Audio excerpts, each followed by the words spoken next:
And I guess we're going to go ahead and get right into our new releases. Eric's going to start us off here with a documentary that he quote unquote should have covered last week. No, I'm just kidding. Look, I pushed one too. It's okay.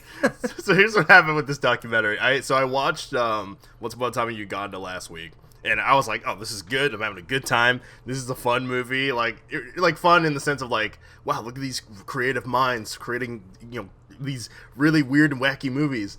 And then it was time for me to watch The Rescue List, which one I pushed to the last minute. I honestly have to get better at like how I balance out watching all of these movies, because I stayed up till 6 a.m. yesterday, or I guess this morning, finishing up all the movies that I had to watch.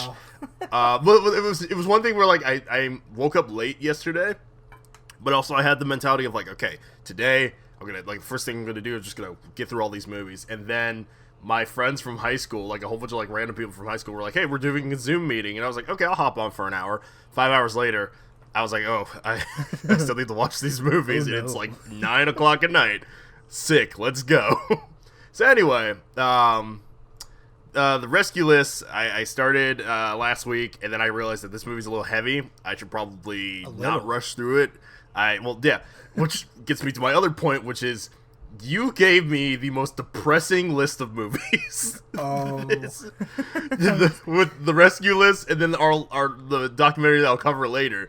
I was like, by the time that I finished the other documentary, I was like, I need to watch something bad to wash the depression out of my mouth.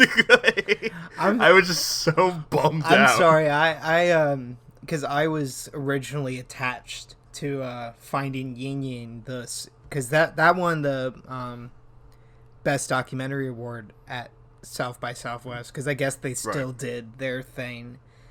Which I can only assume means it will be available in Prime later this month. But I was originally going to do that, and then we had a 4-2 split in the new releases, and I was like, here, you can take this one. You take this? I was like, sure, I'll watch it. It's about a murder. Cool. And I was like, oh, this is making me sad. So, anyway, getting to The Rescue List. The Rescue List is directed by Alyssa Fedele and Zachary Fink. Let me describe my experience at the beginning of this movie. The movie opens up with a child from Ghana looking into the camera, just like looking dead onto the camera, and he says that he doesn't know where he comes from, that his mother gave him a bag and had him sent away. Then it cuts to the main focus of the documentary, who is Kwame, who picks up 2 crying boys off of a boat in the middle of a river to take them to a safer place. Throughout this entire experience with Kwame, the boys look scared to death and they're crying nonstop. And at this point in the movie, that's when I knew it would f*** me up. I was like, oh god. That at this point, that was when I paused it last week, where I was like, I can't watch this now. So, anyway, The Rescue List is essentially about the Ghana Volta River, which has been around for years because it's a river. But poor families would send their children there. Because it's a river. You're good. So poor families would send their children there for like short-term work. This kind of started around 1965, but eventually the children would just disappear. And it was estimated that over the course of many, many years, that an estimate of 20,000 children were now enslaved by fishermen in remote regions around Lake Volta. So like in different little villages all around this area in Ghana.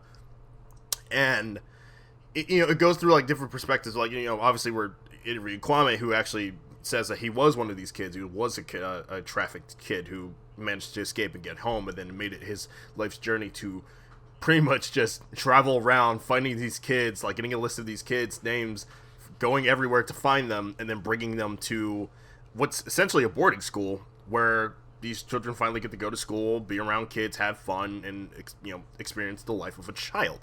But then, like, at one point in the movie, they actually interview I wouldn't say she's a river master, but she, I guess, is at least in one of those villages where that is a thing. And she straight up just believes that they're not doing anything wrong. To, like, quote her, she says, "You should investigate the parents, investigate them before you rescue their children. Parents give their children to us. We have them for a week. We paid their parents. Then you have to rescue the child. Then you take our money, which, we're working for. And the money spent on the child is lost because, you take the child away. So it's like a bad investment." And it's like, yeah, but they're children. Like, you're making children work. That's not okay. And then, you know, they go on to, like, lie to Kwame while he's, like, going around to pick them up. Like, he'll you know, talk to the village chief and say, like, do you have this child here? We're trying to find this child. We're just trying to bring him home, or to, you know, get them an education. And they're like, oh, well, we put them to school. Like, they go to school. They do that. They're happy. They're fine. And then after he gets access to the kid's like, yeah, I have never been to school. And these kids, they're not young. I mean, sorry, they are young, but by the time he picks them up, like, one kid in particular, his name is Teye. He was saved from the lake at the age of 16. He had never gone to school and barely knows how to write his name. Another kid that they interview, he was sold at the age of 3. His name is Peter. He's one of the main focuses of the documentary. He was rescued at the age of 17, and he reads at a 4th grade level. And then there's also another kid named Edem, and he's 14. He reads at, I believe, a 3rd grade level. And like, the kids, they also go through, like, this thing of, it's almost like therapy, where they talk about, like, everything they experienced over time at the river, while they talk about the other children who have been kidnapped. And at one point, he mentions how, like, kids, because they're so small, they'll send them underneath the water to untangle the ropes or the nets they use to capture fish. And a lot of them don't make it back up because the water's so cloudy, and they end up getting tangled up and die and drown. Wow. So, like, this one kid, like, he talks about how his, like, best friend actually was one of those kids that ended up just going under and never coming back up. And to them, it's just like, you know, it's like losing livestock, and it's insane. So,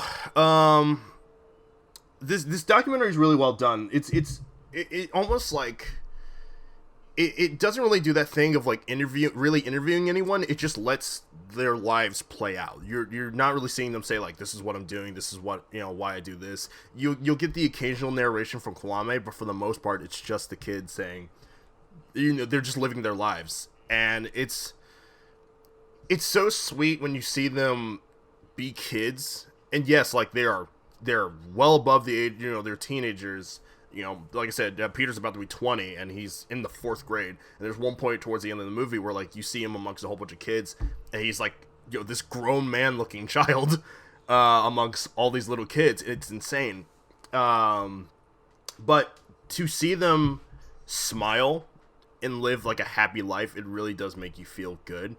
But it's like, oh my god, this is a thing that I didn't even know was, like, going on in Ghana. And I talked to Simone about it because my fiance, she actually went to Ghana recently. She wasn't in that area, but they did mention, they're like, yeah, that is a thing. So I think the documentary in terms of, like, telling the story of, like, you know, something that I don't think is, like, really, like, mentioned in America. Like, I've never heard of anything like this going on in Africa. It really opened my eyes to, like, how screwed up people are. Like, yeah. It's insane. But yeah, and in terms of the actual filmmaking of the documentary, it's really well done, really well told. It goes through all the, like, the bittersweet moments, like when the parents are reunited with their parent, or when the children are reunited with their parents, and at that point, like, you know, the people who rescued them were like, how could you let this happen for your child? And they're like, we tried to find him. And they're like, did you? So I really dug this documentary, even if it made me feel bad. Yeah, I highly suggest everybody check it out, just to, like, have a bit more information about, like, things that go on in Africa. Africa is a beautiful country, continent, and everybody should honestly go visit it. But I guess, like, have at least, like, understanding of, like, the struggles that people still go through out there. Trafficking happens everywhere, but there's like a weird separation of, like, oh, trafficking happens in Africa. Oh, that's just Africa. It's like, no, it's not. It's bad anywhere. So, yeah, I really dug this documentary a lot. I would give it a 4 out of 5.